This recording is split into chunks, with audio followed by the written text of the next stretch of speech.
তো আজকে হচ্ছে আমরা ইলাস্টিসিটি পড়ব। ইলাস্টিসিটি ইলাস্টিসিটি অর্থ কী? ইলাস্টিসিটি হচ্ছে যে কোনো একটা বস্তুকে যদি আমরা স্থিতিস্থাপকতা অর্থাৎ স্থিতিস্থাপক সীমার মধ্যে আমরা কোনো বস্তুকে যদি বিকৃতি ঘটায় সেটা হচ্ছে ইলাস্টিসিটি। অর্থাৎ কোনো বস্তু বিকৃতি হওয়ার পর তার আগের অবস্থায় ফিরে আসার যে প্রবণতা সেটাই হচ্ছে ইলাস্টিসিটি।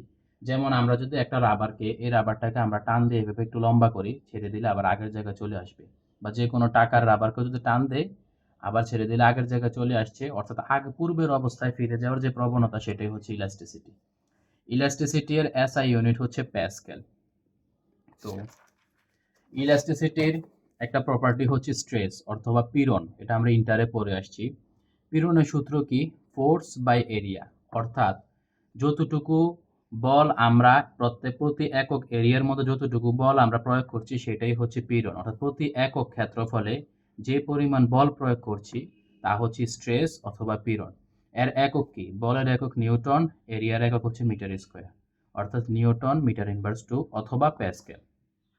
এখন স্ট্রেস আমরা তিন ধরনের পাই: tensile stress, shear stress, volume stress অথবা বাল্ক স্ট্রেস।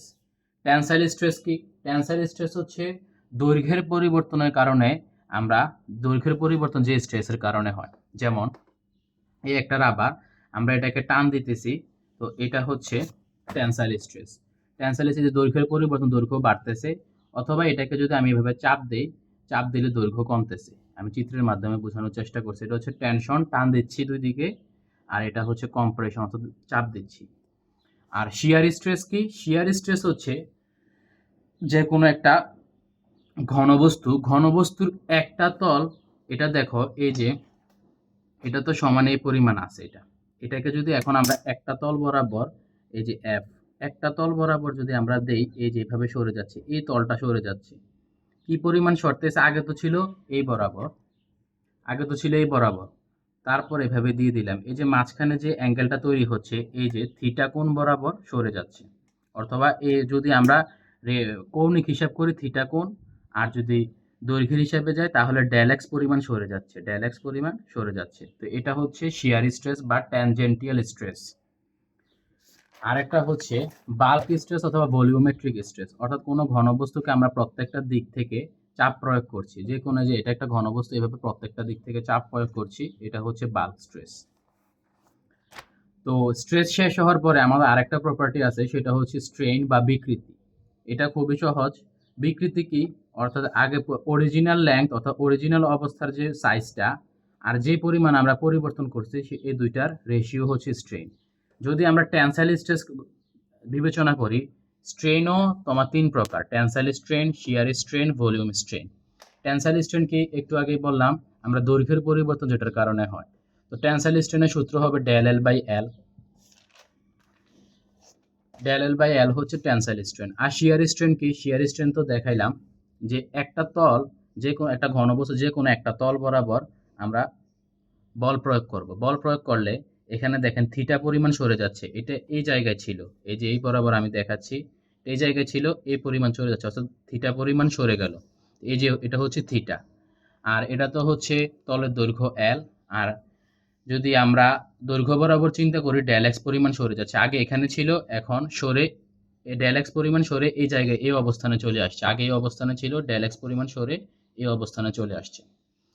তো আমরা টেনসাইল শিয়ার স্ট্রেনের সূত্র হচ্ছে ট্যান থিটা। এটা যদি থিটা ধরি, ট্যান থিটা নিলে কি হবে? লম্ব বাই ভূমি, অর্থাৎ X by L. Tan theta is equal to del X by L. এটা হচ্ছে শিয়ার স্ট্রেনের সূত্র। আর ভলিউম স্ট্রেন কি?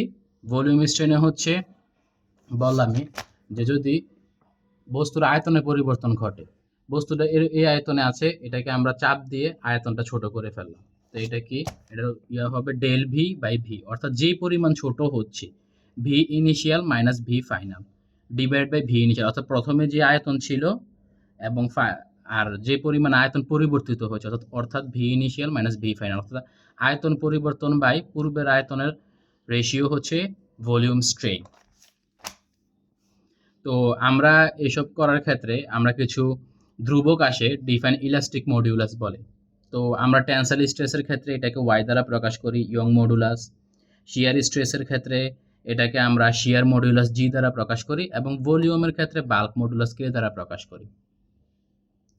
তো আমরা জানি যে স্ট্রেস সমানুপাতিক স্ট্রেন। তো এখানে যদি সমানুপাতিক আছে, সমানুপাতিক তোলার জন্য আমাদের একটা ধ্রুবক আনা লাগে, অর্থাৎ স্ট্রেস ইজ ইকুয়াল টু যে কোনো আমরা ইলাস্টিক মডিউলাস, আমরা মডিউলাস লিখে দিলাম, ধ্রুবকের জায়গায় মডিউলাস লিখে দিলাম, মডিউলাস ইন্টু স্ট্রেন। অর্থাৎ মডিউলাসটা কি আসছে, modulus is equal to stress by strain. এটা হচ্ছে elastic modulus stress by strain. এই যে এই সূত্রটা elastic modulus stress by strain. এখন ইয়ং মডুলাসের ক্ষেত্রে যদি আমরা টেনসাইল স্ট্রেস ধরি, এটা হচ্ছে ইয়ং মডুলাস ওয়াই দ্বারা প্রকাশ করা হয়। আমরা প্রত্যেকটা স্ট্রেসে সবসময় সূত্র হচ্ছে এফ বাই এ, অর্থাৎ বল বাই এরিয়া। আর টেনসাইল স্ট্রেসের ক্ষেত্রে আমার দৈর্ঘ্য পরিবর্তন হচ্ছে, এজন্য small L by capital L. Shear স্ট্রেসের ক্ষেত্রে আমাদের এই যে এটা ধাক্কা দিলে ডেল এক্স পরিমাণ সরে যাচ্ছে, এই জন্য ডেল এক্স বাই এল, আর উপরে তো এফ বাই এই থাকবে প্রত্যেকটার ক্ষেত্রে। যেমন ভলিওমেট্রিক স্ট্রেসের ক্ষেত্রে আমাদের এফ বাই এত উপর স্ট্রেস আছে, স্ট্রেনের ক্ষেত্রে ডেল ভি বাই ভি শেষ। অনেক সময় দেখা যায় যে এফ বাই এ কে প্রেসার আকারে প্রশ্ন দেওয়া থাকে, সুতরাং এটা আমরা বুঝে নিতে হবে যে এটা স্ট্রেস বা এফ বাই এ দেওয়া আছে। তো আমাদের হচ্ছে লাস্ট না, এটার পর একটা টপিক আছে, আমরা হুকস ল দেখব।